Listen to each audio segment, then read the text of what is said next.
Hi నమస్తే. Welcome to మనం TV. ఏదైతే మాజీ ఎంపీ నందిగామ సురేష్ అయితే సత్తెనపల్లి కోర్టులో అయితే లొంగిపోయిన పరిస్థితి అయితే ఉంది.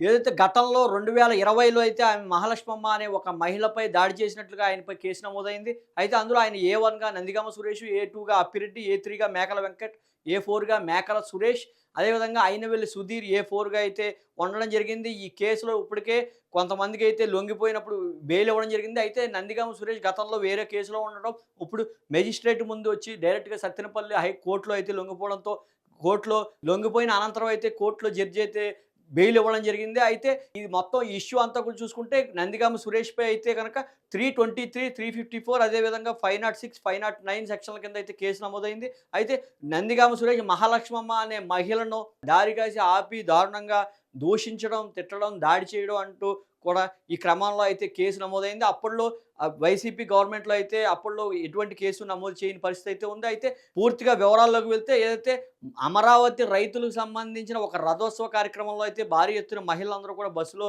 వెళ్ళడం జరిగింది. బస్సులో వెళ్తున్న టైంలో మార్గమధ్యంలో నందిగామ సురేష్ అతని అనుచరులు ఆ బస్సును నిలిపివేయడం జరిగింది. అందులో ఉన్న మహిళలందరినీ కూడా తీవ్ర స్థాయిలో దుర్భాషలాడడం, తిట్టడం అంటూ కూడా జరిగింది. విపరీతంగా దాడి జరిగి అప్పుడు హై టెన్షన్ వాతావరణం నెలకొన్న సమయంలో కూడా ఆ మహిళలందరూ కూడా పెద్ద ఎత్తున అయితే పోలీస్ స్టేషన్‌కి వెళ్ళడం, ఎంపీ ఈ రకంగా మాట్లాడుతున్నాడంటూ కూడా ఫిర్యాదు చేయడం జరిగింది. అయితే పోలీసులు ఎవరు కూడా అతనిపై కేసు నమోదు చేయడం గాని, ఆ విషయాన్ని పట్టించుకోవడం గాని జరగలేదు. అయితే ఇది 2020లో జరిగిన సంఘటన.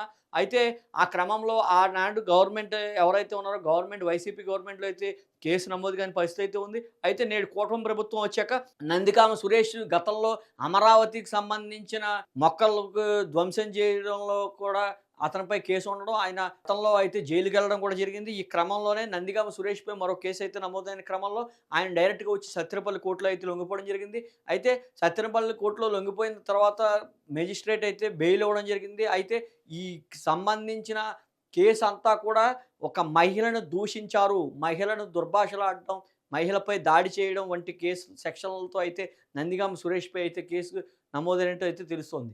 అయితే ఇదంతా కూడా గమనిస్తే గనక నందిగామ సురేష్ గతంలో వైసీపీ ప్రభుత్వంలో తన అధికారాన్ని దుర్వినియోగం చేస్తూ అనేక రకాలుగా దాడులకి గానీ, మహిళలు దుర్భాషలాడడం గానీ, ఇవన్నీ కూడా ఒకదాని తర్వాత ఒకటి కేసులు నమోదైన పరిస్థితి అయితే ఉంది. అయితే గతంలో జగన్మోహన్ రెడ్డి ఇతని పట్ల ఇతను అనేక ఇబ్బందులు పడ్డాడు. ఇబ్బందులు పడ్డ నేపథ్యంలో అయితే ఎంపీ సీట్‌ని ఇవ్వడం, గెలిపించడం కూడా జరిగింది. ఆ తరువాత కొన్ని అమరావతికి సంబంధించిన కేసుల్లో అయితే నందిగామ సురేష్ అయితే ఇరుక్కోవడం జరిగింది. అయితే ప్రస్తుతం అయితే బెయిల్ వచ్చి కొంత ఊరట లభించిందనైతే చెప్పవచ్చు.